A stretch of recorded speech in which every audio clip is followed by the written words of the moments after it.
Bismillahirrahmanirrahim. Assalamualaikum warahmatullahi wabarakatuh. Ladies and gentlemen, my name is Professor Dr. Muhammad Tajuddin. And for this video, I would like to comment on the topic about the dangers of political opportunism, calling for boycott, and religious vigilantism. Now, the soft issue which KK Mart has been accused of insulting Islam, of which it is still not proven, has made a very difficult and very dangerous time for Malaysia. The more so that a politician has called for a boycott of the KK Mart.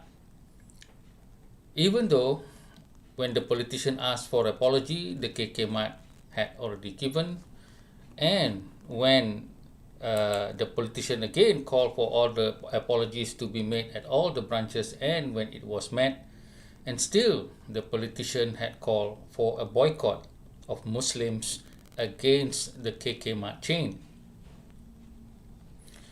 Now, for me, when the politician in question had mentioned that he is doing this for Islam and for Melayu, meaning his party, I doubt it very much, because this is what I term as political opportunism.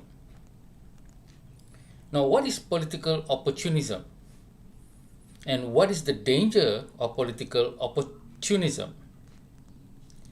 Now, political opportunism is, in one sense, a necessary, or it is a tactic or strategy of any politician to gain popularity, to gain some kind of recognition, and ultimately to gain the votes of people to place him or her in power. Now, political opportunism is taking on a certain incident and spinning the incident to the benefit of the person doing the spinning, so that the other party would lose. But political opportunism is also about making a particular politician popular at the expense of others, and this is where the danger lies. Now, what do I mean by this? Now, some of you may not remember, but some of you who are at my age, 60 or 50, would remember the case of Tengku Razaleigh wearing the Kadazan headgear that occurred in 1990. What happened was Tengku Razaleigh had headed the Semangat 46, which is a splinter group from UMNO after the differences of political ideas with Tun Dr. Mahathir, who then formed UMNO Baru. And in the coming election of that time, Tengku Razaleigh had visited the Kadazan community and had worn the headgear. Now, someone had cleverly placed a photograph of the headgear with something that looked like a cross.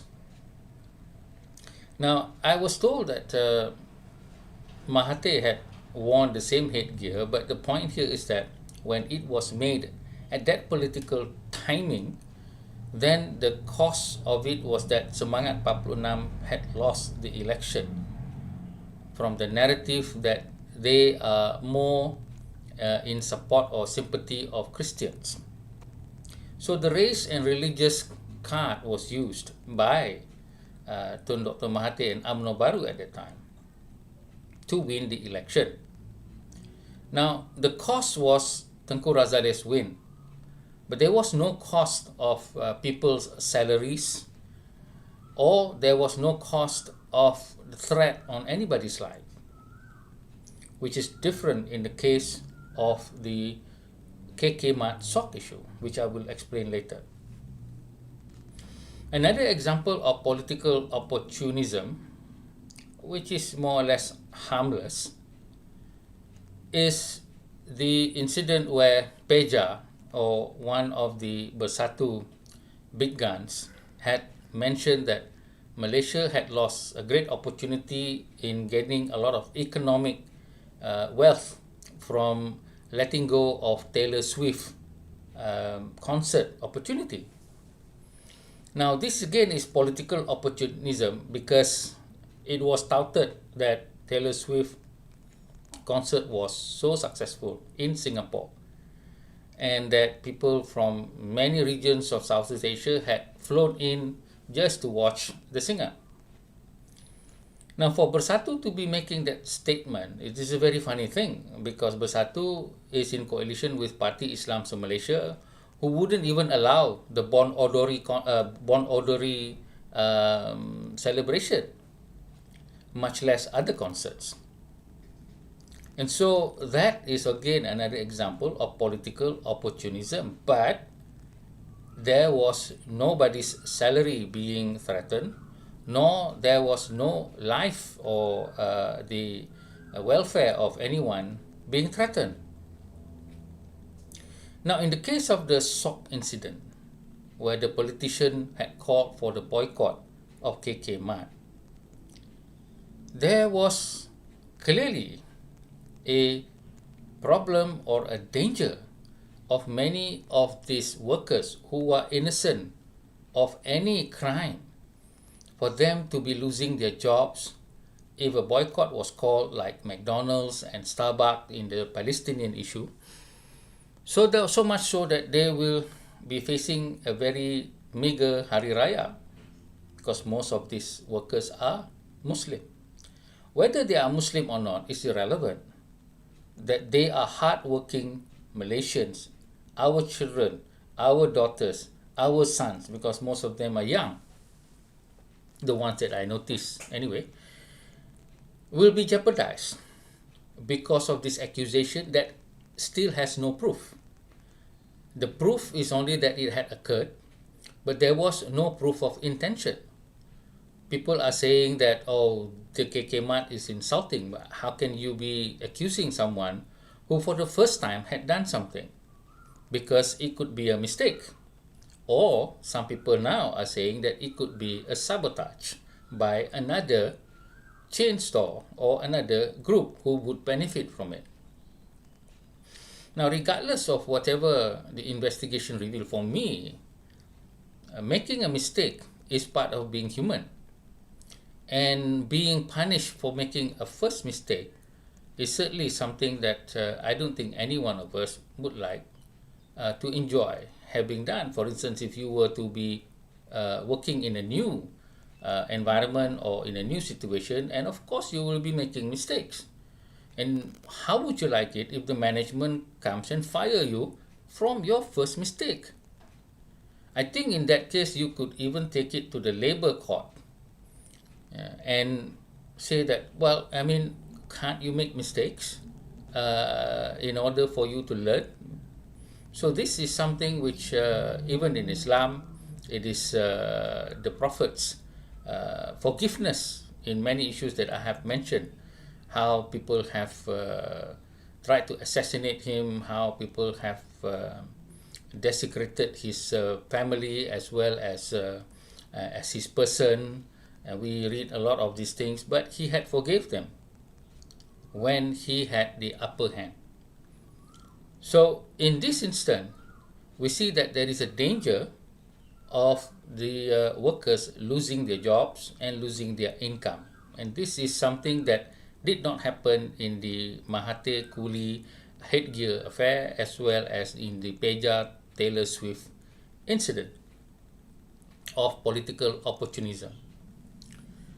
Next, we have also reports of the workers being shouted at by certain people, and this would certainly put an emotional stress on all the workers, as what had also happened to the McDonald's and the Starbucks boycott calls, not by politicians but by influencers this time, by citizens, ignorant Malaysian citizens. Finally, we also have the report that vigilantism, meaning people taking matters into their own hand to threaten certain individual who are said to have insulted Islam by their postings, and also the idea that these people are also a threat to Islam, and therefore vigilantism, vigilantes, people, Muslims who take upon themselves to group together to come and threaten the health and life of certain individuals away from what the police should have done. Now, the police have given a warning that no vigilantism is allowed at all, and fortunately in this case, no one was beaten up yet. So this is an example of the danger of a politician trying to make a popularity for himself or herself at the cost of the income and economics of people, at the cost of possible life threat as well as injury to certain people. Now, if political opportunism was practiced only just to smear the other party, then it has no immediate danger to the nation, and it's only for the intelligence of the voters as well as the citizen to evaluate whatever statement that comes from politician. I mean, that is our job anyway. If we fail in that job and Malaysia fail, then it is our own fault. We cannot blame politicians because that's what they do. That's how they operate. Popularity is number one. Being part of the majority and siding with the majority is also another crucial aspect of being a politician and surviving as a politician.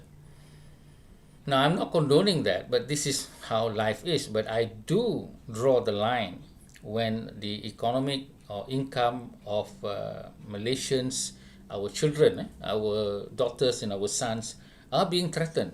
And the more so that their life as well as their emotional state and well-being is also being threatened, simply because by ignorant vigilantes as well as people who would create very bad images on social media on those people who are just finding an honest work to make a living. So I call on Malaysians to reject any politician who uses political opportunism at the cost of other innocent bystanders. And this is something which I think we need to address as a nation within our own souls, within our own spirituality, and within our own decency and self-dignity, so that we will understand that such practices should not be allowed and should not be condoned by us all. With that, I would like to thank you for listening. Assalamualaikum. Salam sejahtera.